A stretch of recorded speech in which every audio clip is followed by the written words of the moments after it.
I mean, I say, hear me now. This is a soul fire production. Soul fire production. Soul fire production. Yes, my people. Greetings to the Holy Spirit and greetings to you, my subscriber. Welcome to another episode of Prisoners Voice Jamaica. We are on the topic correctional officer, and there will be a three-part episode on correctional officer, which consists of the good, the bad, and the ugly side of them. Alright, so listen me now.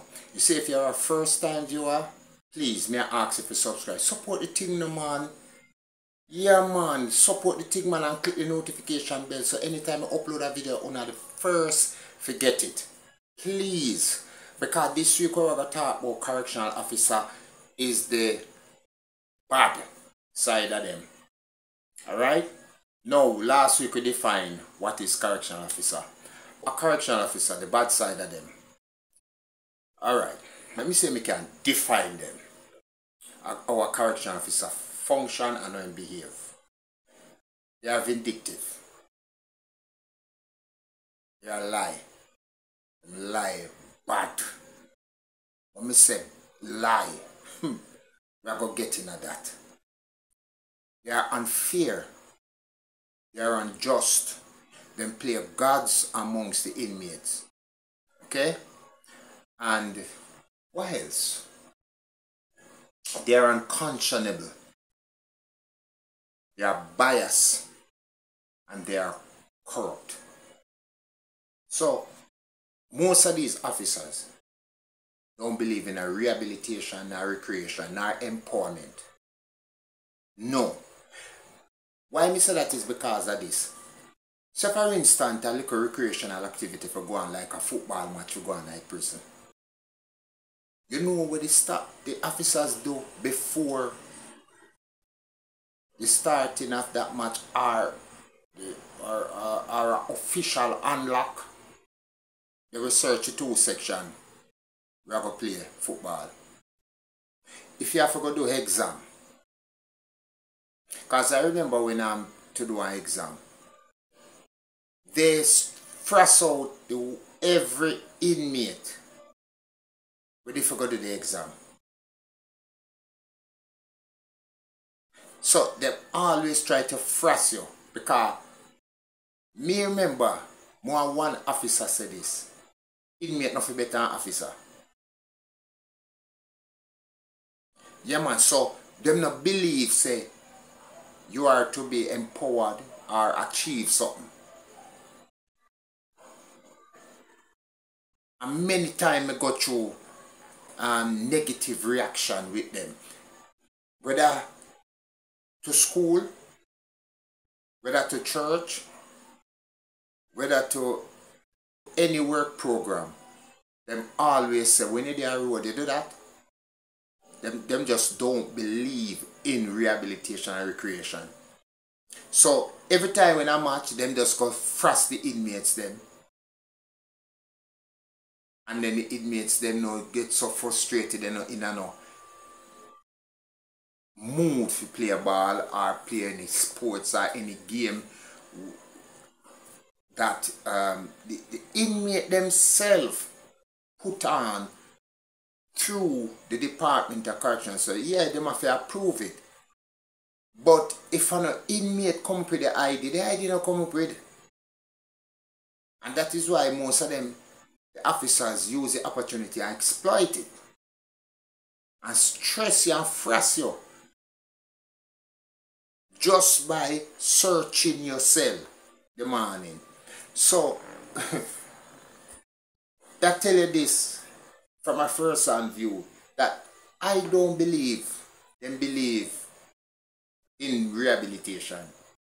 And we're going to touch rehabilitation. You see that important topic? You're going to learn so many things on it. You're going to see the deficiency that took place or that is being taking place inside the Department of Correctional Service presently. Yeah?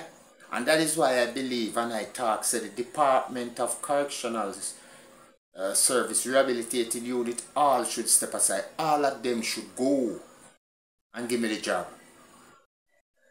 Because me can do a better job, because look at this.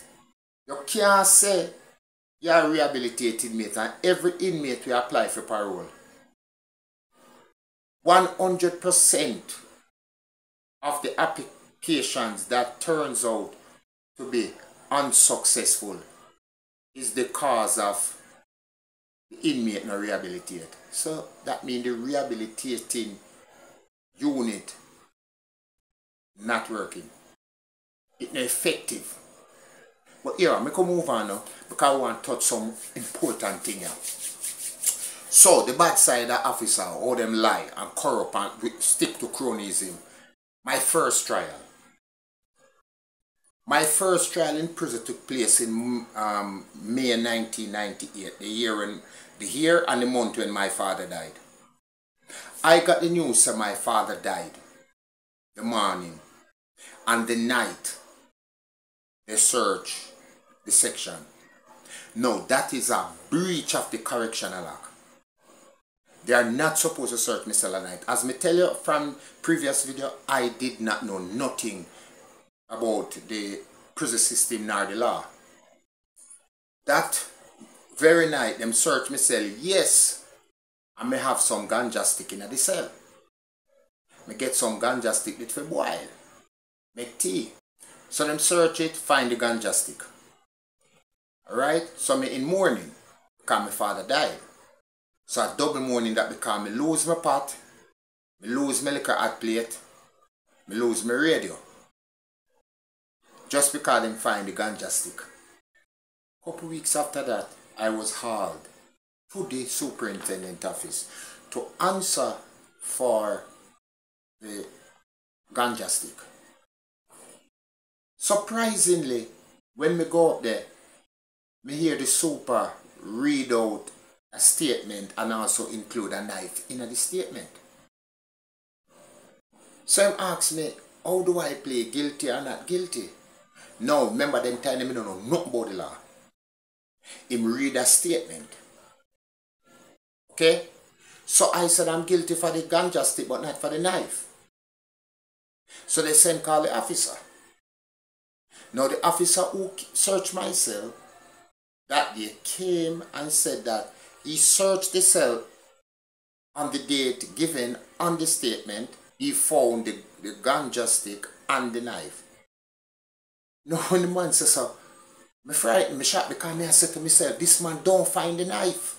Now it's my first trial, listen up, me no know, me no understand nothing, me no know what. So me I say, oh, this man just come and just tell this lie for me so say him find knife. And he don't find a knife. Honestly, he not find no knife in my cell. Him find the ganja stick. So me confused. And me started to think and say, what make this man so wicked? So me look at him and me say, boss man. And the super said to me, no, you can't address the officer, you address him through him. So him said first, you want to change the plate? I said, no. So the superintendent said, alright. I have only 2 questions to ask the officer. No, that is another breach of my rights and a breach of the Correctional Act. Because the section 36 does not give him the right to tell me, say, you only have 2 questions. It doesn't limit me. I have 2 questions. It said, every inmate have a right to defend themselves against any charge or any accusation. It never said only by 2 questions 3. It never said by 1 day or 2 days. Okay? So me think through and come up with 2 questions. I don't remember those 2 questions still. No, I think one of the questions was, did you find anything else or see anything else illegal in my cell other than the weed, the ganja stick and the knife you claim that you find in my cell? He said no. But I don't remember why I asked that question and we returned, because it was 1998. A couple of years back and I remember. But it was hurtful to know say the officer was winning, because the superintendent becomes the defense attorney for the officer. Now this superintendent was a superintendent B who was demoted from superintendent A. Alright? And he was defending the officer instead of being the person to make a ruling based on the evidence. However, to be frank, that superintendent should never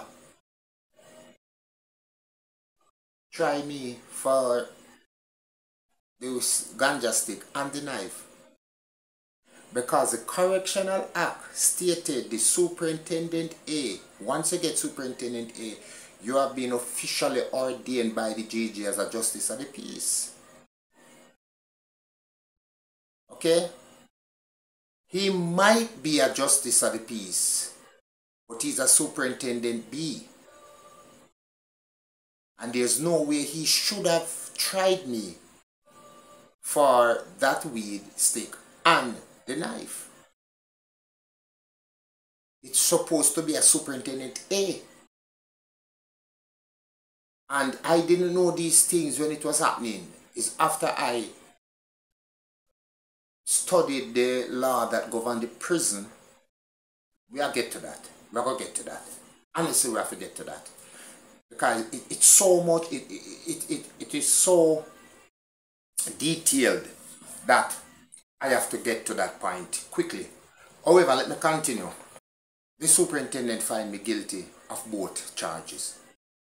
He took privileges from me, and that privilege is the suspension of visit.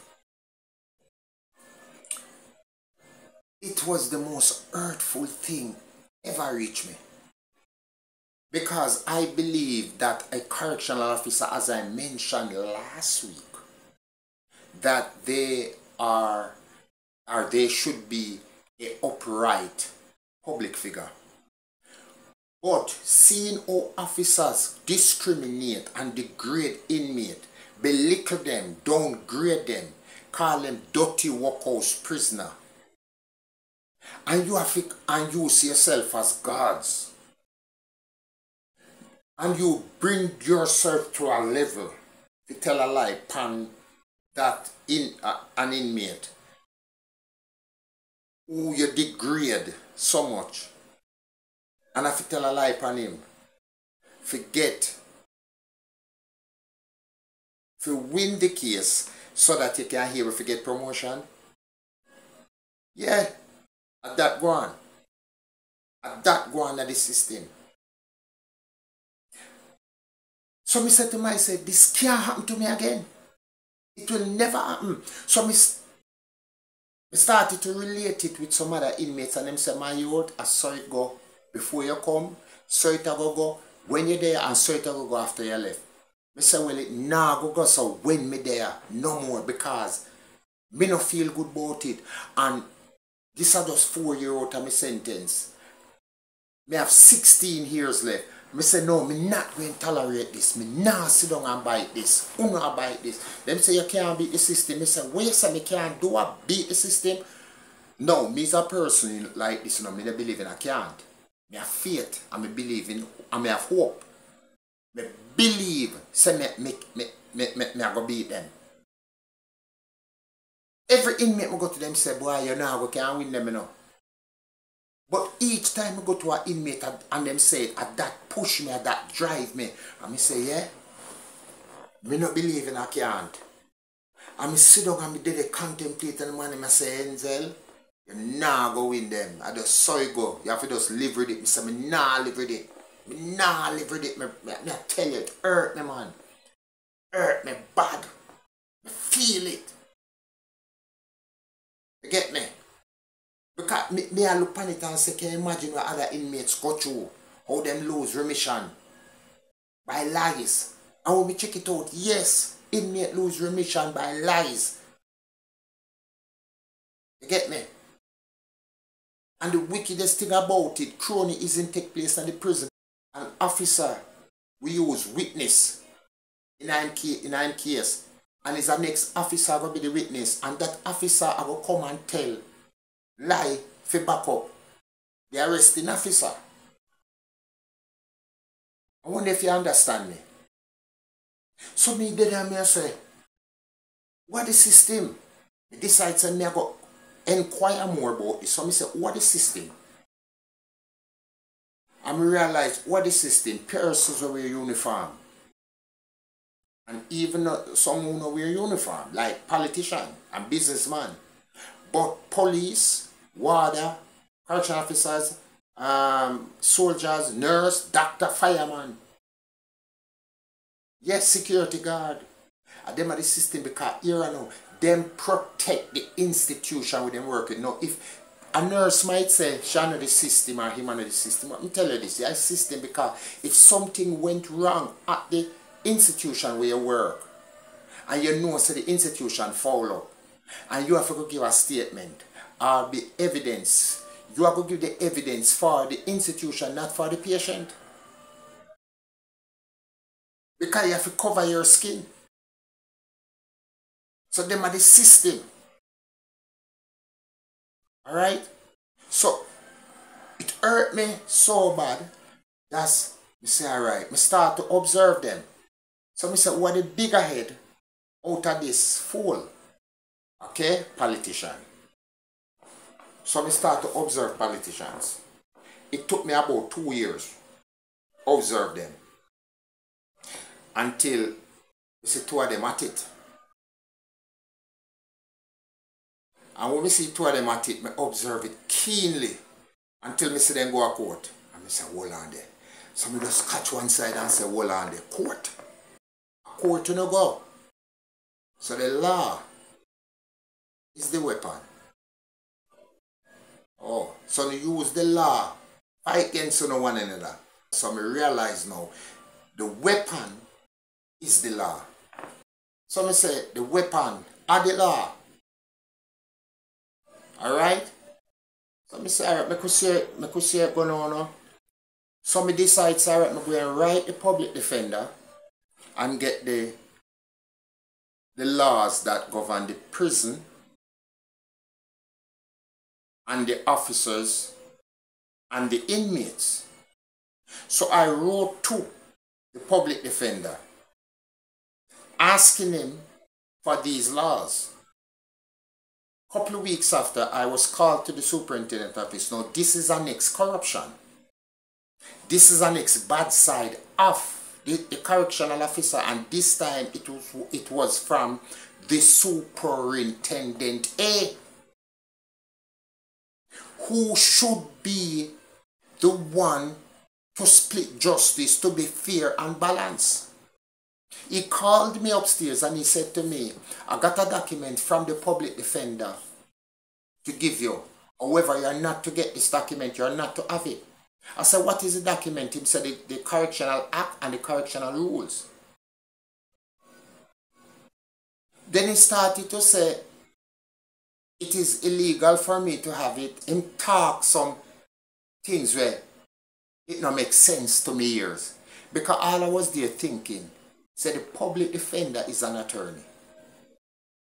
Would he compromise his position to send a correctional act and rules to an inmate inside the prison, knowing that it is illegal and he is or she is an attorney and the superintendent isn't? Alright? Okay. So when the superintendent was there talking, he stated he's going to put it on my record so me can have it on my record, and when me go home, me will get it. So I said, that doesn't sound right. That I said to myself. Then I said to him, so yes, Mr. Muir. So you're saying that I'm not supposed to have that document. It is illegal for me to have it. He said, yes, you're not to have it. I don't know why the public defender sent it to you for you to have it. So I have to make you know. I said, alright then, Mr. Soup. Here me I go do. I'm going to write the public defender and let him aware that I have received the documents, and the superintendent confiscated from me, saying that it is illegal for me to have it. However, when I said all of this to the superintendent, me just say superintendent say, however, Mr. Muir, for your good behavior, I'm going to let you have it. No. What a quickness. No, if me never use my head, me not get it. Now this is what the inmates them need to know. And if them don't use them head and be wise, the officer is going to take them for a ride. Now when I said that to the soup, that's how I get the act and the rules. Him said him will oblige me, which I know he never obliged me. I am to get that. There's nowhere in the act stated I must not have that. However, the act was given unto me, and when I go on my cell, that's what me know say every officer breach inmates' rights, every officer breach the correctional act. And I started to dig in it. Dig deep, study back, front, left, right, center, back. And each time an officer talk to me, me draw a section and code till at one point them calling me QC in the prison.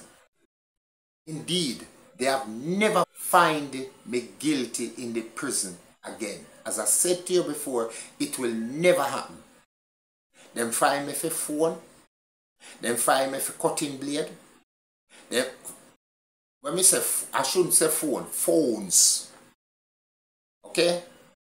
Them find me for cutting blades. Them find me for weed. Them charge me for other things. And they have never find me guilty. Can't find me guilty again. Because I make a vow this will never happen again. And that was the turning point in my life, 1998, when that officer come and tell a lie for me saying find knife in my cell. He did not find any knife in my cell. That was a lie. This is it for this episode of the bad of a correction officer. So guess what? See you soon. We'll continue it. Alright? Peace and love, and remember, please subscribe. Share it. Share it to that friend. Send it out. Let your friend them enjoy it just like how you enjoy it. Blessings. Jah guide. Peace and love. I'm out.